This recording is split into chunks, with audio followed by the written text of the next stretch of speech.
to the second edition of Mainly NBA. Today we're going to be breaking down the Rookie of the Year race. I'm going to go down the list 5 through 1. I'll kind of talk about briefly the 5 through 2 candidates and then kind of go more in depth with who I think is going to be the Rookie of the Year for this upcoming season. This season has been very different than many other seasons, especially for rookies, just on the fact that normally rookies have summer league and preseason to really get accustomed to playing at the NBA level, playing at the NBA speed. So I'm not surprised a lot of the guys I've seen doing better than kind of expected have been some of those guys who've stayed in college for multiple years. And the first guy I'm looking at is a 4-year guy out of Oregon, and he is my number 5 pick right now for the Rookie of the Year award, and that is Peyton Pritchard for the Boston Celtics. I might have some bias here, seeing how I am a Celtics fan. But Pritchard currently sits 10th in points, 5th in assists, and is on pace for a 50-40-90 season. So he's been super efficient shooting the ball.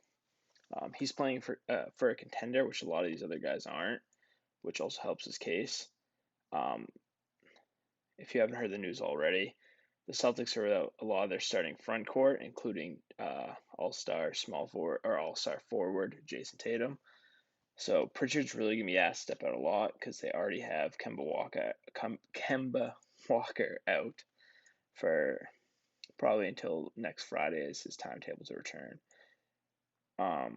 With that being said, I know they have Jeff Teague on the team. I still think even when Kemba returns, Pritchard will still be that first point guard off the bench, which I think everyone expected Teague to be. And that's to no fault of Teague. I just think Pritchard's playing exceptionally well at this point in time.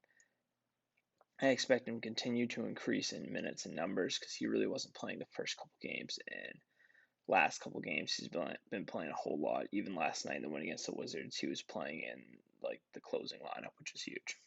At number 4, we have this year's first overall pick, shooting guard for the Minnesota Timberwolves, Anthony Edwards. Edwards is currently leading all rookies in scoring at just 15 points a game, which is pretty solid for a rookie. Those numbers, though, are not coming at very efficient shooting numbers. I believe he's shooting about 40% from the field and about 28% from 3, which is just not great. And other than scoring, he really doesn't do a whole lot. There's a lot left to be desired. I think he has a decently high ceiling defensively. He definitely has potential to be a good defensive player. But that Timberwolves team is not good defensively at all, and he's not really doing anything else but scoring the ball, and he's not doing it at an efficient rate. So that's why, although he's leading in scoring out of rookies, that's why I still have him at number 4. At number 3, we have center for the Golden State Warriors, James Wiseman. He was a number 2 overall pick in this last year's draft, and he's playing pretty well. He's averaging 11 and 6 right now on pretty efficient numbers. There's not a whole lot to be said about him. I mean, he's playing solid. He's just not playing a ton of minutes, and he's on a contending team. So there's a lot of things going for him. If his minutes increase and his usage goes up a little bit, I do think he has a decent chance to maybe come through and steal this award as he kind of puts up those counting numbers and maintains that efficiency through the rest of the season. It's still early, so he could easily do that. But as of right now, I have him at number 3. At number 2, we have LaMelo Ball, point guard for the Charlotte Hornets. LaMelo, he's kind of been at least what I expect him to be at this point in his career, like early on. Like I didn't expect him to be someone that's going to be shooting very efficiently. I mean, you saw his overseas stats where he's never really had great shot selection, and I didn't expect that to change overnight. His shot selection has definitely improved since his game's over, and I believe he was playing in Australia or New Zealand. It looks like his shot selection improved slightly. He's not shooting terrible from the field, but it's not great. He's a great rebounder for a guard. He's averaging a little over 5 rebounds a game, which obviously very impressive. He's also leading all rookies in assists per game, which we kind of all expected. We all knew he was a great playmaker coming in. His shooting stroke has been somewhat inconsistent, which once again, if you've actually watched him play, you could tell his jump shot wasn't really. It was one of those ones which, similar to another guy I'm going to talk about a little later, is people really didn't think his jump shot was going to translate very well because it was a little hitchy like his brother's. I think as the season goes on, I think he'll continue to put up similar numbers than he is right now. He might get a little bit more of an opportunity because Devontae Graham is not playing well, so he might take some of those minutes away from him. But overall, I don't see like a huge leap in his points. His overall numbers might go up a little bit, but I don't see a ton. I still think he's really competing for that number one spot and that Rookie of the Year award. You never know with how crazy this season's going to go. What's going to happen though. So yep, and so that's LaMelo Ball number two. And my pick for Rookie of the Year is a guy that I really like coming out. I was hoping the Celtics would trade up and go get him.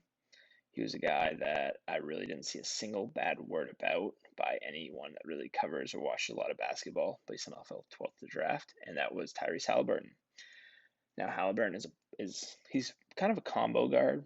He is a point guard. He's a great passer. He's currently right now second in points and second in assists out of all rookies. But he kind of plays a little bit of two guard, a little bit of point guard, just because he plays with both Hield and Fox pretty well. He's really a guy that's like a perfect like glue piece where you can pretty much put any type of players around him and he's going to have a skill set that's going to be able to complement them in some way, shape, or form. I really liked him. I still can't believe he dropped to 12th. I thought he was probably the fourth best prospect in this draft behind, the consensus top three. And I am, to no surprise to me, him leading this race is I thought he was the most NBA ready. These other guys, Edwards played a full season in college, well, pretty much a full season. Wiseman only played 3 games, and LaMelo Ball played like 10 games overseas, and then he was injured and he had to shut it down. So this guy really had the most experience at a fairly high level. Like college basketball is, not obviously the most elite Euro league, and we have other leagues around the league of professionals, but he's the guy with the most experience. He had a very NBA ready type body. There's questions about his jumper translating to the NBA, but he's shooting 52% from three. Now, I think that's a little ridiculous, and I don't think it's going to keep up necessarily, but I don't see any reason why he can't be a guy that's shooting 40% from three, which is what most consider to be a good to great three-point shooter, depending on the volume of shots. But yeah, so he's my pick for Rookie of the Year. I'm excited to watch all these guys and see how the season turns out. Hopefully, despite all the the positive COVID test, hopefully the season can go on uninterrupted and we can make it through full at least 70 games or so with every NBA team and make it to the playoffs. But currently, it's not looking good as the Sixers play today with I believe 7 people. I think the Celtics are going to have to play tomorrow with 8. I think a lot of teams are in the same boats as those guys. So, we're gonna try and make it through the season. Next week I'm gonna try and be back. I'll make a video predicting.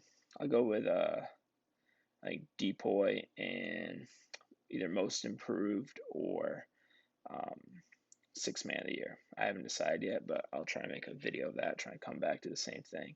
Upload Saturday night or sometime Saturday. But until then, see you guys. Thanks for watching.